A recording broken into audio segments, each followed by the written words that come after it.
maintenant la jeune scène française, regardez-moi ça. Et faites du bruit pour Romain, s'il vous plaît.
Romain, c'était un enfant qui bougeait beaucoup, qui aimait être dehors. Je me rappelle que tout petit, on se surnommait Zébulon, parce que déjà dans le lit à barreaux, il s'accrochait en haut des barreaux et il faisait des bonds.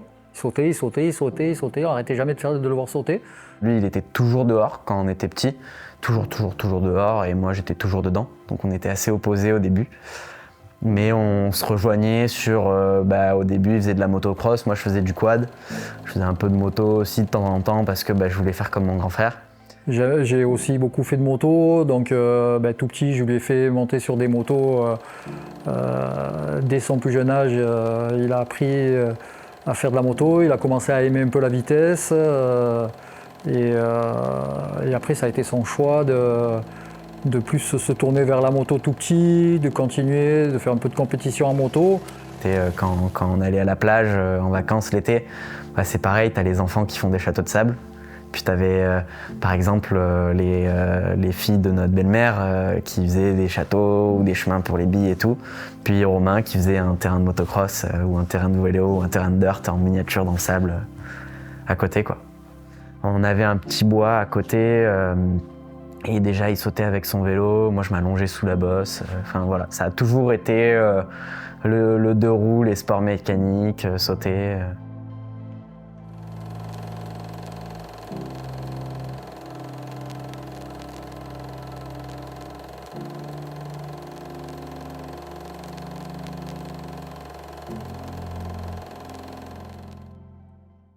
On allait sur les compètes de moto, il faisait le mini-cross de Provence, militaire de Provence. Et en fait, il s'avère que ma maîtresse de maternelle, elle habitait dans notre quartier. Et son fils était copain avec Robin Chauvin et Nicolas Duillet. Donc ils faisaient beaucoup de vélo, et notamment Nicolas Duillet qui était à l'époque un peu une grosse figure du VTT descente freestyle. Il roulait pour le team, c'était le team Ayton Giant en DH, il faisait du dirt.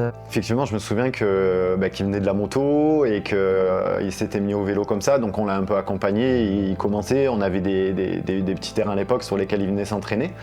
Et déjà, on avait vu que par rapport au fait qu'il faisait de la moto, il avait un certain pilotage, un certain engagement, malgré son jeune âge. On s'est dit, il pourra être bon plus tard et il pourra bien envoyer, il a le feeling, quoi. C'est avant qu'il se mette au dirt, mais il a toujours aimé les sauts. Et en descente, il était avantagé par son passé de motocross où il savait rouler dans la boue. Et donc ça faisait que dès que c'était conditions un peu grasses et tout, Romain survolait un peu le truc. Puis il y a eu cette victoire en Coupe de France. Et c'est peu après, je crois, que finalement, il a plutôt voulu s'orienter vers le dirt.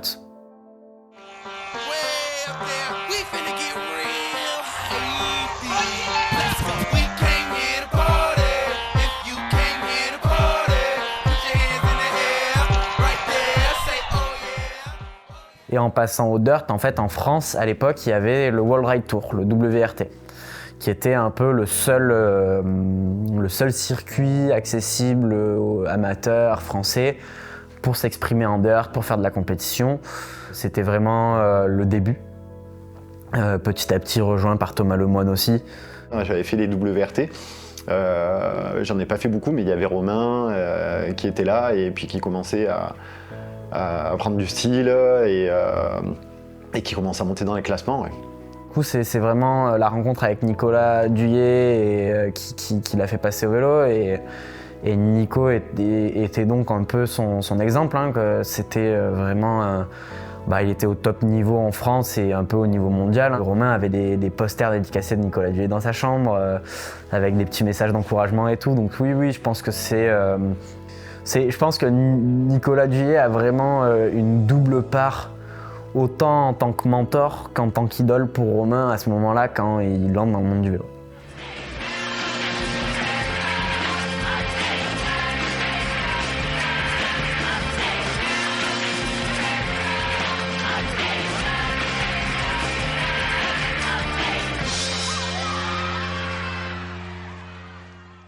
Moi, j'ai déjà un souvenir qu'il avait toujours le sourire, ce mec, sur les compètes. Ça a toujours été un gars qui prenait la compète de très bonne manière.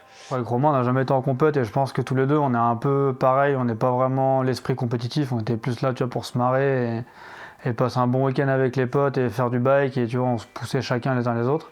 J'ai fait des WRT avec Romain et je pense que j'ai même des photos où j'ai fait des podiums avec Romain sur ces petites compètes françaises et tout, ces petites compètes locales. Il avait des t-shirts insolites orange à l'époque, dans mes souvenirs. Quelqu'un qui se la régalait sur le vélo et puis c'était motivant de rouler avec lui, quoi. Je sais que moi j'ai passé des bons moments en compète on se motivait bien entre nous, quoi. Il m'a toujours un peu pris comme un... Il m'a toujours aidé, on va dire. Du peu de temps que je l'ai vu, il m'a toujours aidé à progresser. Et c'était assez cool de rouler avec lui. En vrai, c'était assez naturel et je sais pas, j'ai des bons souvenirs de bonnes sessions avec lui en tout cas. Après, c'est aussi là où il a rencontré certains de ses potes, notamment Anthony Villoni, qui est aujourd'hui un de ses meilleurs potes, et qui sont restés ensemble cul et chemise depuis cette époque. Et en fait, pendant les vacances, il venait une semaine à la maison, et moi j'allais chez lui une semaine. Et on roulait toutes les vacances comme ça, chaque vacances. Et au bout d'un moment, tu grandis. Les compètes ça allait, je faisais un peu plus de vélo mais j'avais envie de plus en faire et du coup je me suis dit pour y arriver il faut que je fasse des études qui soient à Digne, du coup j'ai choisi le BTS domotique pour aller à Digne. Au moins j'étais près des montagnes avec mon pote pour rouler et du coup voilà. Et les deux, je les ai vus grandir un peu dans le milieu du vélo. Effectivement, je me souviens que Villoni, il était venu à Digne pour rouler. Et puis, je pense qu'il avait sa bande de potes. C'est des frères d'une autre mère, à mon avis, les deux. Hein. On les a toujours vus ensemble. Hein. Avec Romain, en fait, dès que je suis arrivé à Digne, on est vraiment restés tout le temps ensemble. On avait aussi Franck Chauvet qui faisait partie du truc. Franck Chauvet, c'était mon coloc. Et Romain était tout le temps à la maison. On allait faire du dirt de partout le soir, vas-y, tu finis à quelle heure, on se retrouve là, tel spot ce soir, il n'y a pas de vent, c'est bon, ça roule. En fait, c'était vraiment, on était un groupe, on était trois à rouler tout le temps en fait.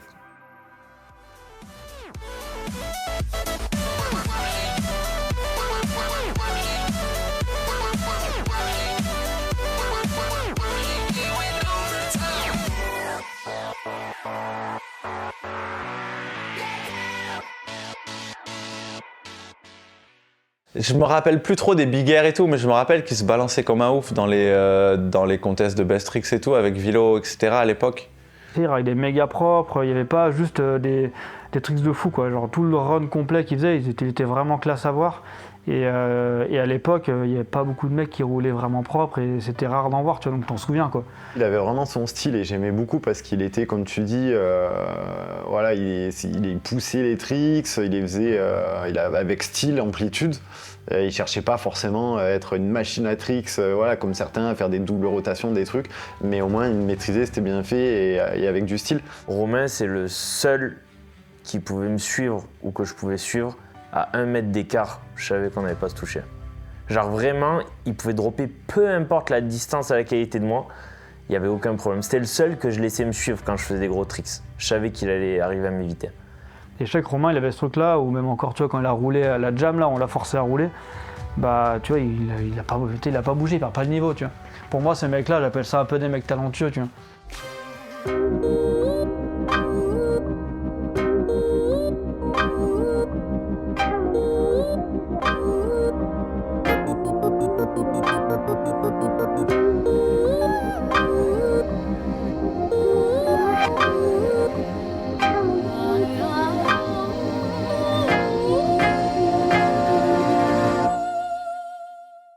FIS où on a tous les deux fait un trick qu'on maîtrisait pas. Et en fait, ce qui s'est passé, on était tous les deux sur la rampe de lancement sur le plus gros big air qu'il y ait jamais eu au FIS. C'était en 2012. Et on savait tous les deux qu'on avait préparé un tricks. Lui, il avait préparé le front Superman, moi, j'avais préparé le flip cliffhanger. Et en gros, je me retrouve en haut, je dis allez Romain, allez, va falloir y aller à un moment donné. Tu vois, on est là, on s'entraîne, c'est le best tricks, mais on n'a pas 8 heures non plus. Et là, il me dit ouais mec, c'est chaud, nanana. Et je vois, mais bon, c'est qui va en premier, quoi. Et là, je le regarde, je fais bon, ben, si je le fais, tu l'envoies de toute façon, toi. Il m'a dit bah ouais. Je fais bah vas-y, prépare-toi. Et j'ai droppé, je l'ai fait direct. Je suis tombé. Je savais que si je le faisais, derrière, il n'avait pas le choix. Tu vois, on était dans cette période-là où on se dit les choses, mais on va les faire, on se respecte. Et du coup, j'ai droppé, j'ai fait mon truc, en sachant que peu importe si je le plaquais, c'était juste pour le mettre à l'amende pour qu'il soit obligé de le faire. Et du coup, il part derrière, il le plaque. Moi, je l'avais pas plaqué, je remonte, je le refais, je plaque, nickel. Et on s'est retrouvés à finir 1 et 2 à cette compète, quoi. Et c'est parti d'un j'ai pas envie de le faire, ouais, mais si jamais je fais le trick, t'es obligé de faire le tien.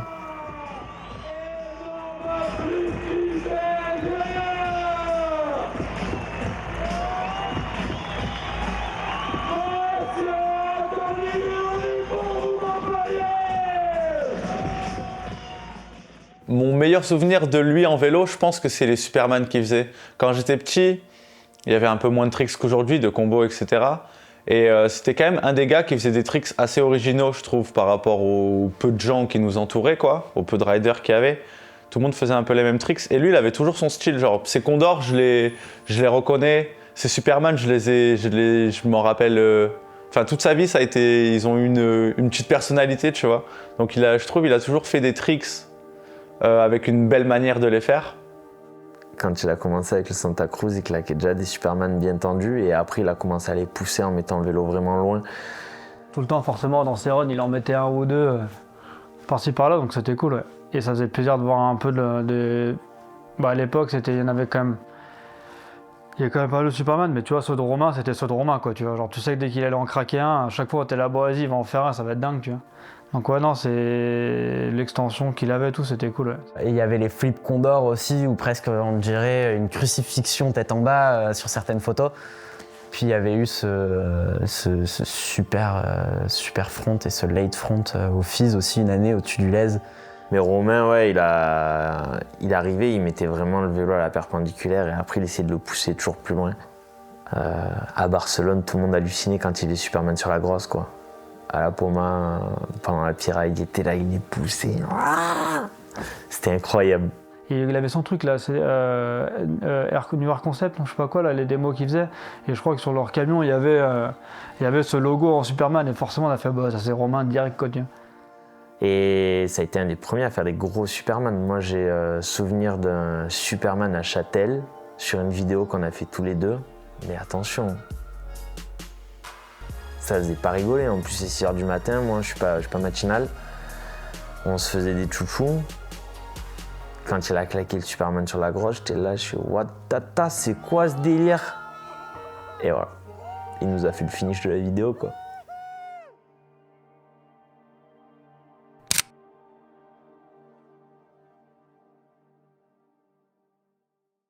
Quand on était petit, il me montrait les films New World Disorder. Je me rappelle de ces images de course-poursuite entre un malfrat et un policier en mode Urban DH dans des pays d'Amérique du Sud qu'on regardait sur notre vieil écran d'ordi à tube cathodique. Enfin, c'était un peu les images du vélo de mon enfance. Et donc quand Romain est passé un peu du côté de l'image et du freeride, je pense que cette inspiration est revenue.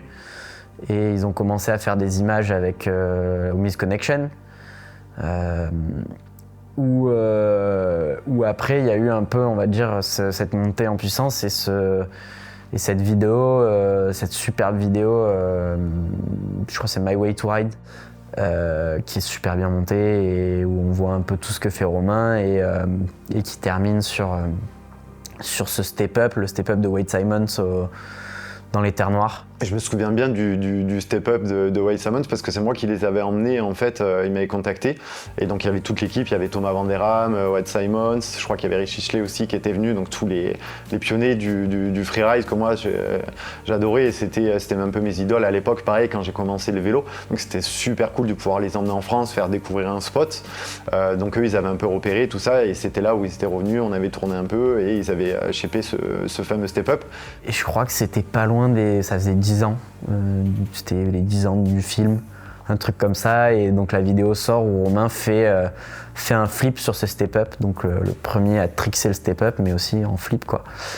Et ça a fait Big Bang Magazine, je crois Pink Bike aussi. Je me souviens de cette période où Romain, moi j'étais pas là quand il avait ridé, mais j'avais vu évidemment les vidéos où il avait trixé dessus et je trouvais ça assez incroyable parce que pour l'époque c'était déjà gros, c'était déjà engagé, c'était déjà une belle perf de sa part d'avoir fait ça. Ouais. Je me rappelle qu'à l'époque, ça nous avait quand même assez choqués. Genre, on trouvait ça assez fou. Moi, je faisais pas du tout de freeride. Et le jour où j'avais été là-bas pour la première fois, j'étais super amateur dans tout ça. Et je trouvais que le step-up était méga engagé. Moi, au tout début, step-up, je savais même pas qu'il était en France. C'est genre la première fois quand je suis allé dans les terres noires. Et à un moment, on arrive devant ce truc-là. Et là, Romain qui me dit « Ah bah ça, c'est le truc de Noordader ». J'ai fait « Waouh ». Alors tu sais, pour moi, c'est genre j'ai vu la Tour Eiffel, tu vois. Quand tu le vois en vrai et après tu vois la vidéo, tu fais « Ah ouais, quand même ». Genre là, tu dis il n'y a pas craint, quoi. Il filme avec Dijo et il a trixé là-bas et grosse paire de balls. Hein. Attention, hein.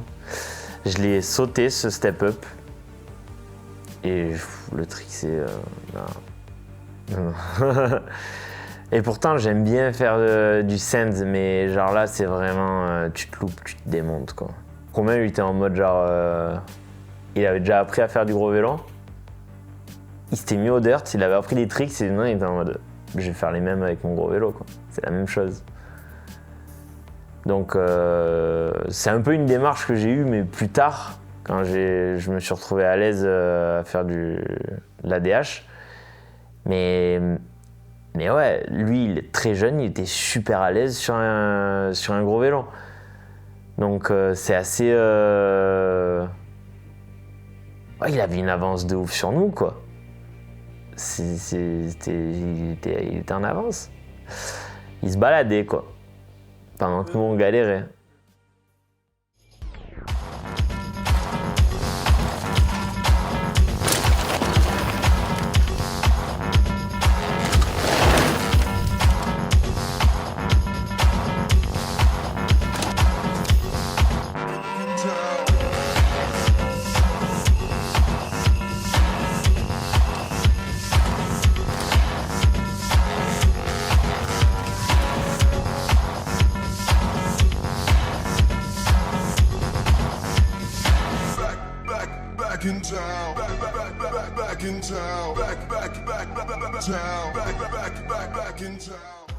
Ils avaient ce truc au Miss Connection et puis ils avaient cette idée de faire une grosse ligne sur le private spot qui était le lieu d'entraînement de Romain où il y avait son terrain de dirt, il existait une petite piste de DH, c'était un lieu qui leur était prêté. Et il y avait vraiment ce délire de se faire une grosse piste pour un gros projet vidéo. En taillant cette piste, en fait, ils ont eu envie d'ouvrir ce lieu au public et en fait de créer ce qui manquait. De créer ce qui manquait au vélo, de créer ce qu'on avait tous envie de rouler. Même ceux qui ne roulent pas beaucoup comme moi, on a tous eu envie de rouler des spots comme ça, en fait. Des spots qu'on voit dans les vidéos, des spots qu'on voit au Canada, sur lesquels on fantasme et tout. Et en fait, de le rendre accessible et de dire, bah ouais les gars, c'est pas que de la ligne pour du pro, shapeable, et c'est de là qui est shapé pour une vidéo. Je crois que c'est de là qu'est sorti le projet Evo Bike Park. Moi, je suis fier de Romain et de son équipe aussi, hein, d'avoir continué ce projet, d'y avoir cru aussi. C'est ce qui n'était pas évident parce que à l'époque, le vélo, c'était pas autant développé. Les bike parks, c'était juste dans les grosses stations. C'est vrai que c'était un peu un projet fou de dire on va faire un bike park, on va remonter avec des camions et on va attirer du monde de l'Europe, quoi, et pas que de France. Ça m'a pas étonné quand il a voulu construire les Bike Park et amener des pistes vraiment soignées, dans le moins de détails, aux petits oignons, parce que depuis tout petit, déjà, mon jardin, j'étais obligé de laisser 2 mètres carrés en permanence de disponible pour Romain, parce qu'il taillait des bosses pour ses vélos. Parce que c'est vrai qu'il avait les petites voitures, il avait les jouets comme tout le monde, mais il avait toujours les petits vélos qui normalement servent à être exposés en plastique là. Mais lui, les petits vélos, il les prenait comme ça, il taillait des bosses et puis il leur faisait faire la forme du seau. Et si la forme n'était pas bonne, il retaillait. Alors je fais bien le geste parce que c'était vraiment ce qui m'a marqué, quoi. Il retaillait la bosse et reprenait le vélo pour qu'il y ait le bon mouvement. Donc c'était déjà des bosses carrées en haut, taillées comme celles de son terrain de l'Evo Bike Park aujourd'hui, quoi. Qu'il a fait avec l'équipe de l'Evo, c'est un peu un rêve que nous aussi on avait un peu ici à Lyon avec les potes, et d'acheter une montagne et de faire un bike park dedans, quoi. C'est ouf, quoi. Et lui, il a eu l'occasion de le faire et il s'est donné grave les moyens parce que franchement, respect. Parce que c'est quand même méga, enfin c'est du boulot et je le vois lui, hein, comme il bosse. Et en plus de faire après les jams, les events et tout, c'est vraiment cool de faire ça pour le monde du bike, quoi, tu vois. Je trouve que c'est incroyable ce qu'ils font, mais que ce serait dommage qu'il reste que eux qui remuent la scène française dans ce genre d'événement, tu vois. En fait, c'est un moyen de rendre, je trouve, à ta communauté presque plus que d'être pro-rider, parce que quand t'es pro-rider, si t'es juste pro-rider, finalement, ça va profiter qu'à toi. Là, ce qu'ils font, il y a quand même des riders du monde entier qui viennent voir. Let's take a slide through the L side of town with this B-boy. Watch out for Jake snakes and decoys. The streets keep you Pinoy. Every day's a new game. We do things for new things. This kid got stuck for like 3 G's and 2 chains. Yo, I know about these streets I was raised in. In my crib, I heard villains outside blazing. Mad shots was popping in. I see visions of popping men. 5 minutes later, some nigga was brought out on Hopkinson. That's why this downtown swinger, Ruckus Ringer be packing bangers and make houses out of clothes hangers. It's only one life to give in. Get in where you fit in. The fofo will cold push your shit in. So keep your guns breathed. We're fucking with these New York desperados. C'est un exemple pour moi. Je sais pas s'il le sait, mais en fait, là où j'en suis aujourd'hui, c'est aussi à cause de lui. Franchement, ce qu'il fait et encore plus le boulot que ça lui demande de faire le bike park, tu dois être passionné pour faire ça, il n'y a pas d'autre mot, quoi. La passion, ouais, je dois dire qu'Romain, c'est un putain de mec passionné et méga persévérant parce que c'est quand même, je pense, pas facile de faire le bike park, tu vois. Et toi, pendant le festival, tu vois comment il bosse avec son frère et tout, et Hugo, et tu te dis, ouais, putain, il se déchire, et moi je trouve ça trop cool, ça fait méga plaisir à voir, quoi. Donc je pense que quelqu'un qui est passionné, il le ferait pas, quoi. C'est un vrai passionné et un vrai gars pour notre sport et qu'il est très important pour le mountain bike, surtout en France. Et qui mériterait un peu plus de reconnaissance internationale à propos de lui et du bike park et de leur équipe, tu vois. Je trouve que c'est connu, mais que ça mériterait d'être encore plus connu quand tu sais que c'est vraiment de la vraie passion qu'a créé tout ce parc et pas juste c'est pas le bike park d'une station où on essaye de boucher les trous, quoi.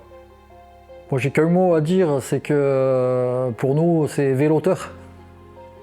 C'est le mot qu'on avait à la maison tout le temps. Véloteur, c'est le mot qu'on avait inventé parce que Romain c'est un véloteur.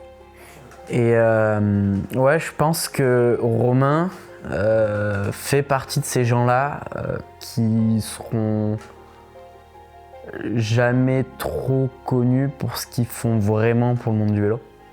Les Vaux Bike Park. Moi, je pense que vraiment les Vaux Bike Park. Alors, je parle certainement avec fierté et chauvinisme. Hein, mais j'ai le sentiment que ouais, ça a apporté quelque chose, quoi. C'est quelqu'un de passionné. On sent qu'il fait les choses aussi à 100% comme nous on a pu les faire à l'époque dans le vélo.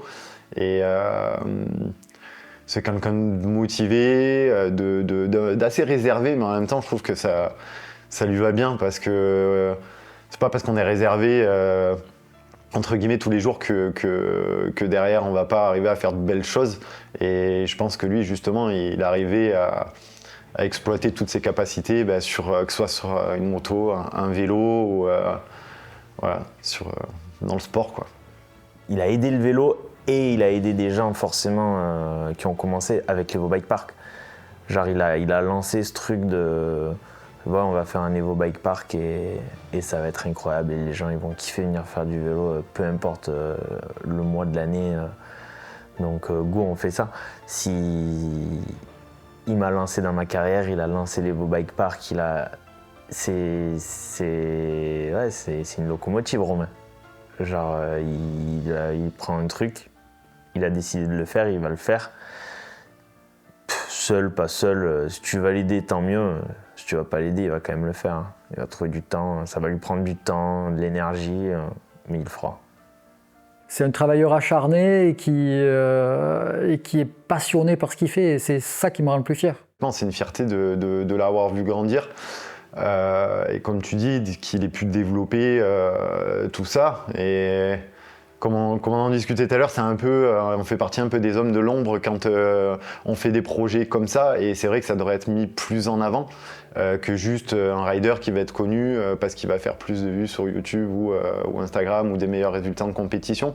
Parce que si tout le monde se concentrait sur la compétition et développait pas des projets comme ça, il n'y aurait pas des Evo Bike Park aujourd'hui, il n'y aurait pas des belles pistes tracées comme ça. Ouais, c'est vrai que ce qu'il a fait, ça devrait être, ou ce qu'ils ont fait, parce que je pense que tout le monde a participé, ça devrait être plus mis en avant, ouais, complètement. Romain, ouais, moi je l'ai rarement vu énervé. Je ne l'ai pas vu non plus tous les jours de sa vie, mais je l'ai rarement vu énervé, toujours good vibe, toujours assez motivant pour rouler. Bon gars en vrai, qui avait une personnalité sur son vélo. Moi ça a toujours été assez important pour moi. Peu importe qui tu es et comment tu roules, si tu as une personnalité et que tu as un truc spécial quand tu roules, je vais être un peu plus attiré par ta personne que si tu roules de manière très banale, sans réfléchir. J'ai l'impression que ce mec, de toute façon, pour avoir fait tout ce qu'il a fait, il devait pas mal réfléchir en vrai. Mais c'est vrai que Romain, moi ce qui m'a toujours le plus marqué, c'était le fait de Romain, c'était un ado à la maison, donc pas toujours le sourire, gentil mais pas toujours le sourire. Par contre, quand on allait le voir sur les bosses, c'était magique parce qu'on voyait les yeux qui brillaient derrière le casque avec une banane jusqu'aux oreilles. Et ça fait chaud au cœur. Sur un vélo, il a toujours été heureux, quoi. On est super différents là-dessus. Moi, j'avais envie de partir qu'avec Romain en trip. Et lui, il voulait tout le temps ramener plein de monde. Déjà, cette mentalité de rassembler les gens et comme l'Evo Bike Park, il essayait de faire, quand on partait en trip, il en parlait à plein de gens et on essayait de faire des teams. Et, enfin, pas des teams, mais des groupes, quoi, d'être là à 5, 6, 10, 12. Et moi, je trouvais qu'on roulait pas assez quand on était plein. Je préférais partir avec 2 personnes et faire bam, bam, bam, bam, enchaîner. Ça met trop d'inertie d'être dans des gros groupes et je suis toujours comme ça. Et Romain, en fait, au final, il était déjà comme il est maintenant. Il voulait rassembler les gens, aller rider entre potes. Et faire créer des souvenirs, créer des trucs. Et l'Evo Bike Park, c'est exactement ce que ça représente. Je trouve que c'est important de souligner que ce gars, quand j'avais 12 ans, il faisait du mountain bike. Et qu'aujourd'hui, j'en ai 27, il fait toujours du mountain bike et il a créé un bike park. Donc une structure pour tous les gens comme nous qui puissent aller s'amuser le week-end, etc., quoi. C'est assez marrant parce qu'avant qu'on recrée du lien avec Romain, je pense aussi ce qui faisait que j'avais peu de contact avec lui. Et je m'en suis rendu compte, c'est que en fait, pour moi, c'était une star. C'était vraiment une star, genre je le voyais, genre j'avais un peu peur de lui parler et tout, alors que c'était mon grand frère. Et ça m'a un peu pesé et j'ai fait le travail là-dessus et je crois que ça aussi, ça a aidé à recréer du lien. Donc, mais je crois qu'il a jamais su que je l'avais mis sur un piédestal, quoi. Genre carrément sur un piédestal. Et je sais que quand on ne vivait pas ensemble, qu'on vivait de chacun de notre côté, il a vécu des trucs pas simples.